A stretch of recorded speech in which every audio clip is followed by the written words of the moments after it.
Okay, so in the last classes we had covered the railway transport, the road transport, air transport. The water is remaining और water transport को आज हम देख रहे हैं। तो भाई पानी के जरिए यूं कह लीजिए कि बहुत पुराने जमानों से this is one of the most ancient methods of transporting goods. या अगर इंसान भी ट्रांसपोर्ट करना चाहता था, एक जगह से दूसरी जगह पे कम्यूट करना चाहता था, तो this was one of the most ancient methods of transporting goods. ठीक। किस तरीके से एफिशिएंट हो सकता है या किस तरीके से ये फायदेमंद हो सकता है, वी कैन से कि अगर आपने बल्क गुड्स को कैरी करना है from one place to another, so this is the very efficient mode of transporting goods. आप इस तरीके से इस पिक्चर में भी देख रहे हो कि a big ship which is carrying multiple containers, और एक कंटेनर का साइज भी और एक कंटेनर की कैपेसिटी भी काफी ज्यादा होती है। तो एक शिप के ऊपर हम काफी सारे कंटेनर्स को लोड कर सकते हैं और ये शिप जो होता है वो मल्टीपल कंट्रीज से होते हुए जो भी इसकी डेस्टिनेशन होती है वहां पे ये पहुंचा दिया जाता है। ठीक। पाकिस्तान के अंदर अगर हम बात करें तो पाकिस्तान के अंदर मेजरली दो मेजर सी पोर्ट्स हैं। अगर हम मेजर सी पोर्ट्स की बात करें तो Karachi port was one and Bin Qasim was the one. और अगर हम बाकी मिनी पोर्ट्स की बात कर लें, क्योंकि गवादर अभी डेवलप हो रहा है, तो वी कैन से कि केटी बंदर और Gwadar are the upcoming ports जिनको हम इस्तेमाल कर सकेंगे जब ये मुकम्मल तौर पे फंक्शनल हो जाएंगे। सही। I have got some pictures. उन पिक्चर्स को इस्तेमाल करके we can have a look on the major ports of Pakistan. ठीक। अगर हम सिर्फ नाम देख लें तो भाई वैसे तो मेजरली हमारे पास कराची पोर्ट है या बिन कासिम पोर्ट है, लेकिन हम गवादर को भी इसमें काउंट कर लेते हैं। केटी बंदर इज अनदर पोर्ट जिसको हम कह सकते हैं कि इसको हम यूज कर रहे होते हैं for transporting goods with in the country और आउटसाइड द कंट्री। ठीक है। डेवलपमेंट्स के हवाले से पहले अगर हम बात कर लें, उसके बाद I be showing you some pictures. तो डेवलपमेंट्स में हम ये बता सकते हैं कि construction of flyover bridges are being done in order to develop this port, in order to develop this area, ताकि ट्रैफिक कंजेशन से बचा जा सके। जो भी सामान पहुंचाने वाले ट्रक्स हैं, जो भी व्हीकल्स हैं, वो बड़ी आसानी के साथ यहाँ पे इन पोर्ट्स के ऊपर सामान पहुंचा दें। The reconstruction of berths in order to handle the increasing volume of cargo। ठीक। आपके पास कंजेशन ना हो जाए, जितनी भी आपके पास कार्गोज अवेलेबल हैं उनको फैसिलिटेट करने के लिए बर्ड्स को बनाया गया है। व्हाट आर बर्ड्स नाउ, ये चैप्टर जब एंड हो रहा होगा तो I will be showing you some important terminologies, तो वहां पे आपको बर्ड्स समझा दिया जाएगा कि व्हाट एग्जैक्टली बर्थ इज। ठीक है। नेविगेशनल एड्स आपको दिए गए हैं, रडार्स आपको दिए गए हैं, सो दैट द कार्गोज और the goods can be transported और इट कैन बी लोकेटेड। पता लगाया जा सके कि कहाँ पे अभी ये मौजूद हैं, और वी कैन से कि इन नेविगेशनल टूल्स की मदद से हम लोकेट कर सकते हैं या ट्रैक कर सकते हैं। ठीक है। एनवायरमेंटल प्रोटेक्शन इक्विपमेंट अगेन, ताकि पोल्यूशन को कम से कम किया जा सके, तो आपने उन मेथडोलॉजीज को या उन प्रोटोकॉल्स को फॉलो करना है जिसके जरिए आप एनवायरमेंट को पोल्यूट होने से या खराब होने से भी बचा सकते हैं। स्टोरेज फैसिलिटीज अगेन, अगर हम कराची पोर्ट की बात कर लें, पोर्ट कासिम की बात कर लें, और गवादर तो खैर है ही बहुत ही बड़ा हमारे पास सी पोर्ट जिसके अंदर ये वाली फैसिलिटी काफी ज्यादा अवेलेबल है। लेकिन ये है कि जो अभी करंटली फंक्शनल या करंटली ऑपरेशनल हमारे पास सी पोर्ट्स अवेलेबल हैं, वहां पे गवर्नमेंट की कोशिश ये है कि वो इन जगहों पे स्टोरेज फैसिलिटी को काफी हद तक इंक्रीज कर दे, जहाँ पे सामान बहुत ही बल्क क्वांटिटी के अंदर, ज्यादा क्वांटिटी के अंदर स्टोर किया जा सके। ठीक है जी। कंटेनर टर्मिनल्स बनाए जा रहे हैं वेस्ट वार्फ की तरफ। अगेन ये वार्फ का टर्मिनोलॉजी है, इसको भी हम लास्ट में ही डिस्कस करेंगे। और ये सिर्फ और सिर्फ इस वजह से हो रहा है ताकि आप जो हैंडलिंग है सामान की, कार्गो की, उसको इजीली कर सकें। ठीक। Liquid product terminal with ancillaries, यानी कि जितने भी हमारे पास लिक्विड फॉर्म के अंदर सामान जा रहा होता है, उसकी लोडिंग, अनलोडिंग, सॉर्टिंग, स्टोरिंग, उन तमाम की तमाम गुड्स की फैसिलिटेशन के लिए भी अब हम एक सेपरेटली टर्मिनल बना रहे हैं, या वी कैन से कि गवर्नमेंट इस तरफ भी अब ध्यान दे रही है। पोर्ट कासिम की भी बात कर लें तो भाई Pakistan second deep sea port port Qasim कहलाता है। 77 के अंदर इसकी वी कैन से के डेवलपमेंट को इनिशिएट किया गया था, और काफ़ी बिजी पोर्ट है पाकिस्तान का। काफ़ी सारा सामान हम यहाँ से इंपोर्ट भी कर रहे होते हैं, एक्सपोर्ट भी कर रहे होते हैं, और काफ़ी हद तक डेवलप हो चुका है, पाकिस्तान इसको या गवर्नमेंट ऑफ पाकिस्तान इसको काफी अच्छे तरीके से यूटिलाइज कर रही है। क्विकली मूविंग टुवर्ड्स गवादर, अगर हम गवादर की बात कर लें तो गवादर अगेन मकरान कोस्ट की तरफ है, falls in the Balochistan region. और नवाज शरीफ की जो आई थिंक फर्स्ट गवर्नमेंट थी, उस गवर्नमेंट के टाइम पे इस पोर्ट को डेवलप करने का जो प्रोजेक्ट था वो इनिशिएट किया गया था। बट ये था कि some due to some political discrepancies, due to some political limitations, ये प्रोजेक्ट किसी वजह से रोका गया या रुक गया था, या इस पे कुछ खास काम जो था वो नहीं हुआ। बट उसके बाद हमने देखा कि जब मुशर्रफ का जो एरा था या पीपल्स पार्टी का जो एरा था, यानी कि यू कह लीजिए कि 2000 के बाद से समहाउ इसके अंदर डेवलपमेंट आनी शुरू हो गई, और चाइना के साथ मिलकर पाकिस्तान ने इस पोर्ट को डेवलप करना शुरू कर दिया था। ठीक 2500 एकड़ के ऊपर ये पोर्ट बना हुआ है, and it's a huge project by the way. And it is considered to be one of the most deepest sea ports in the world, जिसपे काफी सारे वी कैन से कि हम कार्गोज को पार्क कर सकते हैं, उन पे हम स्टोरेज फैसिलिटीज दे सकते हैं, उनको इंपोर्ट और एक्सपोर्ट के लिए इस्तेमाल कर सकते हैं।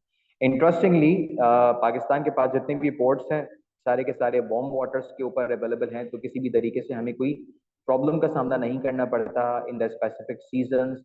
कि सर्दी के टाइम पे यहाँ पे हमें प्रॉब्लम होती है कम्यूट करने में, या गर्मी के टाइम पे हमें प्रॉब्लम होती है, थ्रू आउट द एयर हमारे पास ये सारे के सारे पोर्ट्स ऑपरेशनल रहते हैं। ठीक, अगर हम गवादर की इकोनॉमिक डेवलपमेंट के हवाले से बात कर लें तो भाई it could be used as the substitute of Karachi port and Bin Qasim port. हमारे पास जो किमाड़ी है उसके और बिन कासिम के ऑल्टरनेट में हम इसको यूज कर सकते हैं। इंटरेस्टिंगली यहाँ पे एक इंटरनेशनल एयरपोर्ट भी बनाया जा रहा है, जिसपे अब फ्लाइट्स के जरिए भी हम सामान ट्रांसपोर्ट कर सकेंगे। The openings for trade with Central Asia, Afghanistan, Japan, Singapore, warehouses की facility like I have mentioned earlier कि स्टोरेज कैपेसिटी इसमें काफी ज्यादा रखी गई है, काफी बड़ा एरिया है। It has a bigger fish harbour. न सिर्फ यहाँ पे आपको इंपोर्ट्स और एक्सपोर्ट की फैसिलिटी प्रोवाइड की जाएगी, बल्कि जो फिश हार्बर यहाँ पे है वो भी काफी बड़ा है। और यूं कह सकते हैं कि हजारों लाखों लोगों के लिए, वेदर दे आर स्किल्ड और दे आर नॉन स्किल्ड, उन लोगों के लिए एक अच्छी एम्प्लॉयमेंट अपॉर्चुनिटी भी क्रिएट करेगा गवादर पोर्ट। ठीक, इंडस्ट्रियल स्टेट्स के लिए, एक्सपोर्ट प्रोसेसिंग जोन्स के लिए एक बहुत ही शानदार ऑफर है कि जिसके जरिए हम कह सकते हैं कि पाकिस्तान का जीडीपी, पाकिस्तान की इकोनॉमिक ग्रोथ, पाकिस्तान की इंडस्ट्रीज, पाकिस्तान के लोकल बिजनेसेस काफी हद तक डेवलप हो सकते हैं। ठीक, तो वी कैन से कि भाई दुनिया से कनेक्ट कर रहा है गवादर पोर्ट पाकिस्तान को, और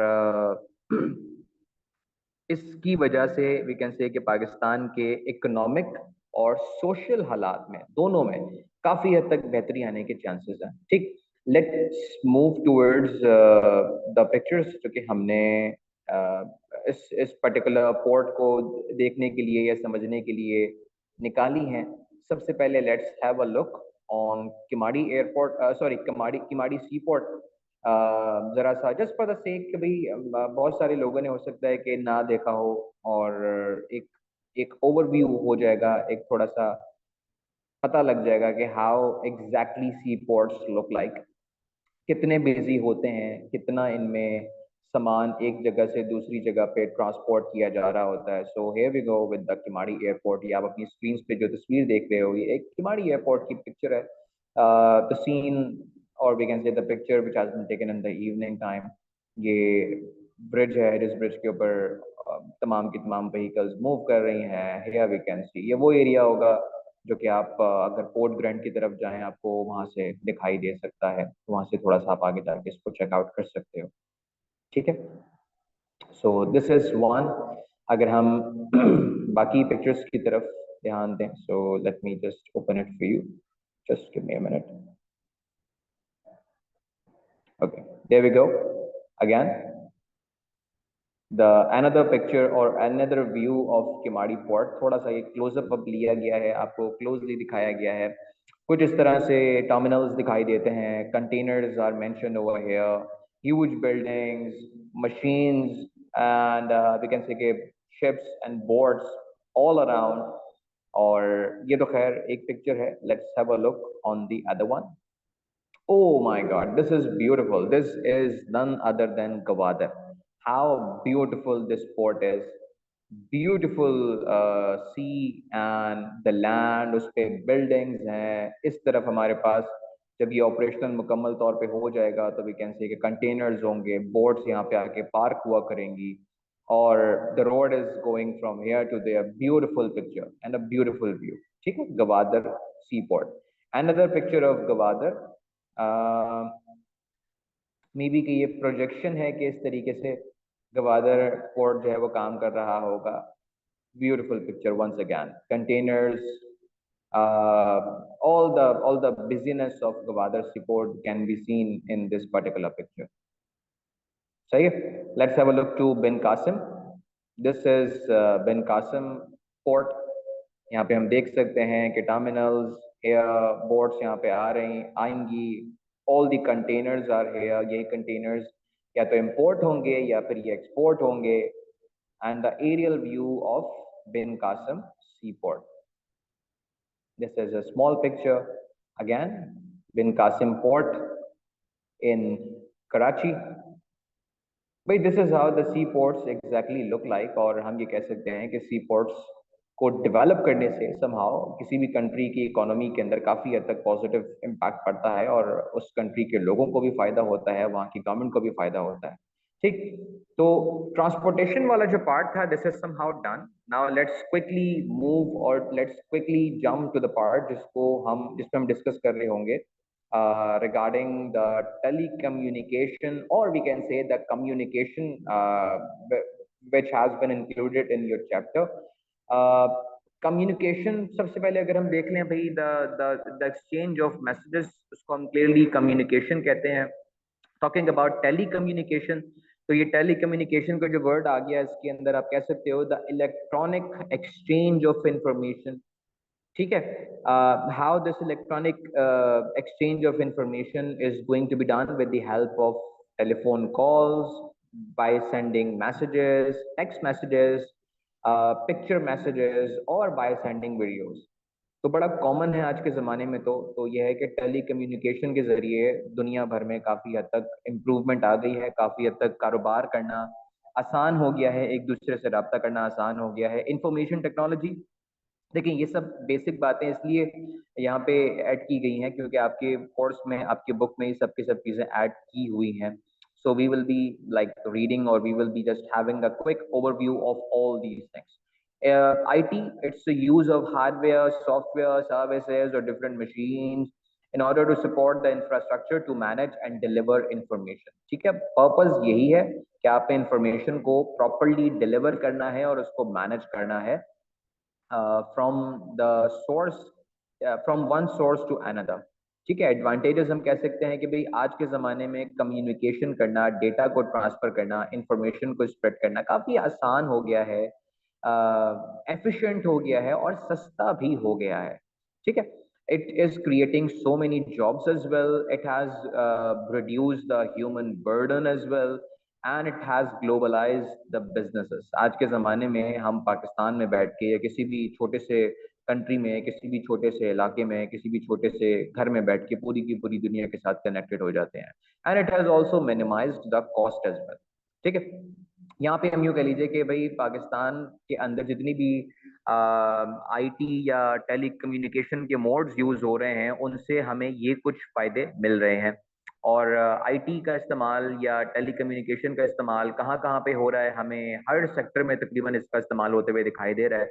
वेदर हम एजुकेशन की बात कर लें, हम ट्रेड की बात कर लें, हम मेडिकल की बात कर लें, हम फाइनेंस की बात कर लें, मीडिया की बात कर लें, ऑलमोस्ट हर जगह पे टेली कम्युनिकेशन या IT को इस्तेमाल होते हुए हम देख रहे होते हैं, इंटरनेट को हम इस्तेमाल होते हुए देख रहे होते हैं.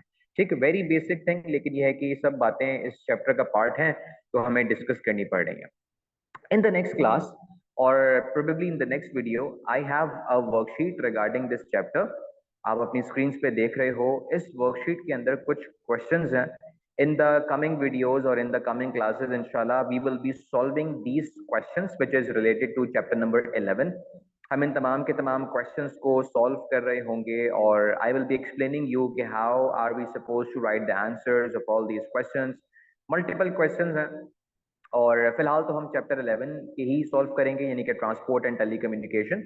लेकिन once we are done with this तो प्रोबेबली फिर हम बाकी चैप्टर्स की तरफ भी ध्यान देंगे, geography and history both. So it's a complete worksheet, it's a good worksheet, and we can say कि इस वर्कशीट को सॉल्व अगर आपने कर लिया तो एग्जाम में कोई भी क्वेश्चन आपके पास आ जाए, टेस्ट में कोई भी क्वेश्चन आपसे पूछ लिया जाए, you guys will be able to answer every sort of question. ठीक हो गया, ये तो ट्रांसपोर्टेशन से रिलेटेड है। लेट मी शो यू कि आईटी से रिलेटेड क्या क्या क्वेश्चंस किए जाते हैं। ये सब के सब क्वेश्चंस ट्रांसपोर्टेशन से रिलेटेड हैं। I am just showing you, थोड़ा सा आपको आइडिया हो जाए। Name the international airports in Pakistan. Oh my God, 2 to 3 names आपको पता होने चाहिए। नेम द रीजनल एयरपोर्ट्स इन पाकिस्तान। 2 से 3 शहरों के नाम आपको पता होने चाहिए। Again we'll be solving it, तो आपको थोड़ा सा आइडिया हो जाएगा। ओके ये सब के सब ट्रांसपोर्टेशन से रिलेटेड हैं, एंड इंशाल्लाह in the coming classes we will be solving it. Okay I think that's it. चलो, आई थॉट कि I have some IT questions as well, वो तो शायद दूसरी फाइल में होंगे।